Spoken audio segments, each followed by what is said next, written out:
ಈ ಅರ್ಧ ಎಕರೆ 4 ಎಕರೆ ಭೂಮಿಯಲ್ಲಿ ಮಾತ್ರ ಸಾವಯವ ಕೃಷಿ ಮಾಡಬಹುದು ಎಂಬ ಕಲ್ಪನೆ ನನಗಿತ್ತು.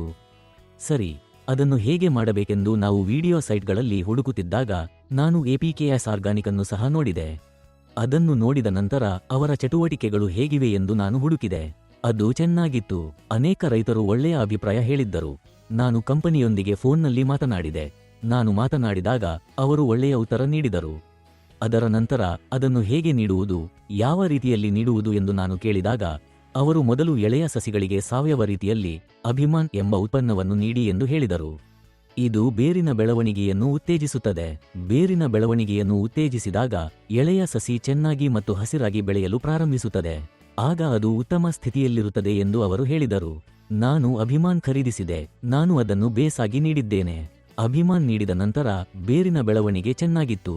ಸಸಿಗಳು ಸಹ ಚೆನ್ನಾಗಿ ಮತ್ತು ಹಸಿರಾಗಿ ಬೆಳೆಯಲು ಪ್ರಾರಂಭಿಸಿದವು. ಇದರ ಹೆಸರು ಓವರ್ಬಿಕ್ಸ್.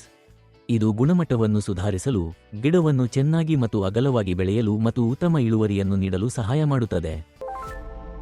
ನಮಸ್ಕಾರ, ನನ್ನ ಹೆಸರು ಸೇತುರಾಮನ್. ನಾನು ತಿರುಚಿ ಜಿಲ್ಲೆಯಲ್ಲಿ ವಾಸಿಸುತ್ತಿದ್ದೇನೆ. ನನಗೆ 4 ಎಕರೆ ಕೃಷಿ ಭೂಮಿ ಇದೆ. ನಾನು 4 ಎಕರೆಗಳಲ್ಲಿ ಕರ್ಪೂರ ಮತ್ತು ಬಾಳೆ ಬೆಳೆಯುತ್ತಿದ್ದೇನೆ. ಈ ಬೆಳೆ ವಾರ್ಷಿಕ ಬೆಳೆ.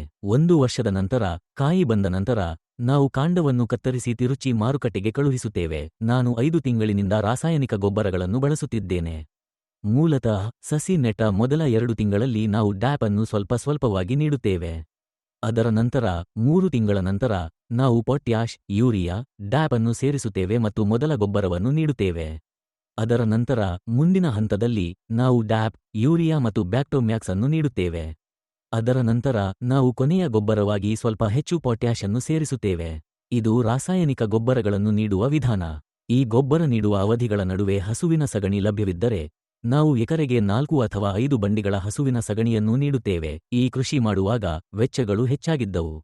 ಆದ್ದರಿಂದ ನಾನು ನೈಸರ್ಗಿಕ ವಿಧಾನಕ್ಕೆ ಬದಲಾಯಿಸಲು ನಿರ್ಧರಿಸಿದೆ ಮತ್ತು 4 ಎಕರೆಯಲ್ಲಿ ಈ ಅರ್ಧ ಎಕರೆಯಲ್ಲಿ ಮಾತ್ರ ಸಾವಯವ ಕೃಷಿ ಮಾಡುವ ಆಲೋಚನೆಯೊಂದಿಗೆ ಬಂದೆ.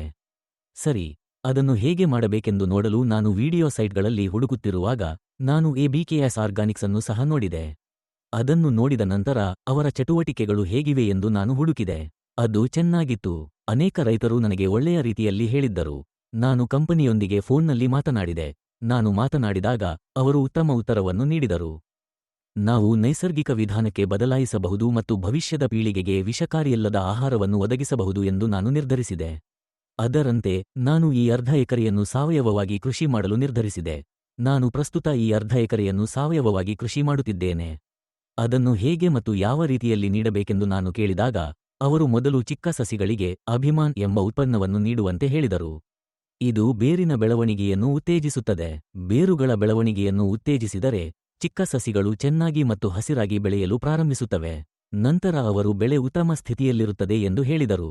ಅವರು ಹಾಗೆ ಹೇಳಿದಾಗ ಮಾತ್ರ ನಾನು ಆ ಅಭಿಮಾನ್ ಅನ್ನು ಖರೀದಿಸಿದೆ. ನಾನು 200 ಲೀಟರ್ ಸಾಮರ್ಥ್ಯದ 2 ಬ್ಯಾರೆಲ್ಗಳನ್ನು ಇಟ್ಟುಕೊಂಡಿದ್ದೆ.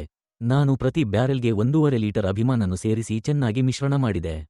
ನಂತರ ನಾನು ಪ್ರತಿ ಬಾಳೆ ಸಸಿಗೆ ಬೇಸಾಗಿ 1 ಲೀಟರ್ ನೀಡಿದ್ದೇನೆ. ಅಭಿಮಾನ್ ನೀಡಿದ ನಂತರ ಬೇರಿನ ಬೆಳವಣಿಗೆ ಚೆನ್ನಾಗಿತ್ತು. ಸಸಿಗಳು ಹಸಿರು ಮೊಳಕೆಯೊಡೆಯಲು ಮತ್ತು ಬೆಳೆಯಲು ಪ್ರಾರಂಭಿಸಿದವು. ಇದರ ಹೆಸರು ಓವರ್ಬಿಕ್ಸ್. ನಾನು ಅದನ್ನು ನೀಡಿದಾಗ ಅಭಿಮಾನ್ ಅನ್ನು 3 ಬಾರಿ ನೀಡಿದ ನಂತರ ಬೇರಿನ ಬೆಳವಣಿಗೆ ಚೆನ್ನಾಗಿತ್ತು. ಸಸಿಗಳು ಸಹ ಹಸಿರು ಮತ್ತು ಹಸಿರಾಗಿ ಬೆಳೆದವು. ಅದರ ನಂತರ ಮುಂದಿನ ಕೆಲಸವನ್ನು ಮಾಡಲು ನನಗೆ ಯಾರಾದರೂ ಬೇಕು. ಅದು ಓವರ್ಬಿಕ್ಸ್. ಅದು ಏನು ಮಾಡುತ್ತದೆ ಎಂದರೆ ಅದು ಬೆಳೆಯ ಗುಣಮಟ್ಟವನ್ನು ಸುಧಾರಿಸಲು ಸಹಾಯ ಮಾಡುತ್ತದೆ. ಗಿಡವು ಚೆನ್ನಾಗಿ ಮತ್ತು ಅಗಲವಾಗಿ ಬೆಳೆಯುತ್ತದೆ ಮತ್ತು ಉತ್ತಮ ಇಳುವರಿಯನ್ನು ಪಡೆಯುತ್ತದೆ. ಗಿಡಗಳು ಸ್ವಲ್ಪ ಅಗಲವಾಗಿ ಮತ್ತು ಬಲವಾಗಿ ಬೆಳೆಯುವಂತೆ ಮತ್ತು ಚೆನ್ನಾಗಿ ಬೆಳೆಯುವಂತೆ ಓವರ್ಬಿಕ್ಸ್ ಆ ಕೆಲಸವನ್ನು ಮಾಡುತ್ತದೆ. ನಾನು ಅಭಿಮಾನ್ ನೀಡಿದ ರೀತಿಯಲ್ಲಿಯೇ ಓವರ್ಬಿಕ್ಸ್ ನೀಡಿದ್ದೇನೆ. ನಾನು ಅದನ್ನು 2 ಬಾರಿ ಬಳಸಿದ್ದೇನೆ. ನಾನು ಅದನ್ನು 200 ಲೀಟರ್ ನೀರಿನೊಂದಿಗೆ ಬೆರೆಸಿ ನೀರು ಹಾಕಿದೆ. ಪ್ರತಿ ಕರುವಿನ ಸುತ್ತಲೂ 1 ಲೀಟರ್ ಸುರಿದೆ. ಮುಂದೆ FL77.